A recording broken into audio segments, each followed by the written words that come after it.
হাই friends, কি খবৰ? আশা কৰোঁ সকলোৱে ভালে আছে। জনপ্ৰিয় শকুন্তলা ধাৰাবাহিকখন চাই হয়তো আপোনালোকে নিশ্চয় ভাল পায় আৰু আজিৰ খণ্ডটি চাবলৈ সঁচাকৈ বহুত বেছি ইণ্টাৰেষ্টিং হ'বলৈ গৈ আছে, কিয়নো যোৱাটো খণ্ডত আপোনালোকে দেখিবলৈ পাইছিলে যে শকুন্তলাই যিজন মানুহে নিজৰ পুত্ৰকে আজিলৈকে পুত্ৰ বুলি স্বীকাৰ নকৰিলে সেইজন মানুহৰ ওচৰত গৈ অপমানিত হ'ব নালাগে বুলি আকাশক বিনোদনৰ ওচৰত যাবলৈ বাধা প্ৰদান কৰিছিল, যদিও আকাশে যামেই বুলি কয়। আৰু আজিৰ খণ্ডটিত দেখিবলৈ পাব যে আকাশে বিনোদনৰ ওচৰত গৈ বিনোদনক লগ কৰিব।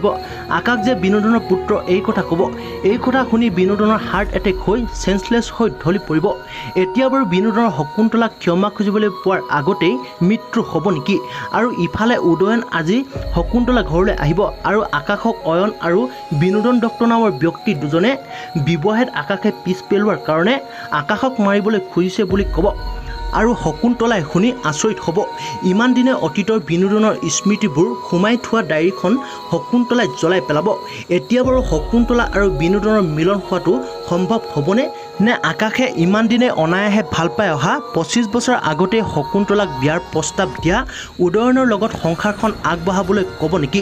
গতিকে এই সকলোবোৰ জানিবলৈ চাওক শকুন্তলা ধাৰাবাহিকখনৰ আজিৰ সম্পূৰ্ণ খণ্ডটি। বন্ধুসকল, শকুন্তলা ধাৰাবাহিকখন চাই ভাল পোৱাসকলে ভিডিঅ'টো লাইক এটা কৰি দিব, লগতে চেনেলটো ছাবস্ক্ৰাইব কৰি ল'ব, কিয়নো এনেকুৱা ধৰণৰ ভিডিঅ'বোৰ আগলৈ পাই থাকিবৰ বাবে।